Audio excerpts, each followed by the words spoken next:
Aujourd'hui, on parle de finition. Rassurez-vous tout de suite, on ne va pas dans un salon de massage. Non, on parle de finition et de décoration des mouvements principalement, même si ces techniques se retrouvent parfois aussi côté cadran. L'idée de base de ces finitions était d'éviter que les pièces n'éblouissent les horlogers qui travaillaient dessus, mais aussi de capturer les petites poussières et de masquer les imperfections de l'usinage. Ceci dit, on commence avec la plus connue, les côtes de Genève, aussi appelées côtes de glace shooteux. Un outil rotatif crée des stries circulaires tout en avançant pour réaliser une bande. Autre finition très répandue sur les platines et les ponts, le perlage. Là encore, une tête rotative vient dessiner des cercles concentriques qui se chevauchent. On reste dans les finitions en Age avec le soleillage. Le nom est assez explicite. On grave comme des rayons de soleil qui partent du centre de la pièce, souvent le barillet ou une roue.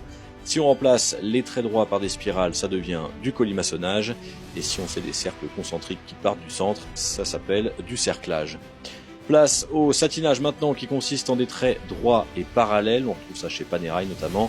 Et puis il existe aussi le polymiroir ou polynoir, quand on polie une pièce jusqu'à ce qu'elle soit aussi réfléchissante qu'un miroir, ou alors qu'elle n'apparaisse noire en fonction de l'angle de la lumière.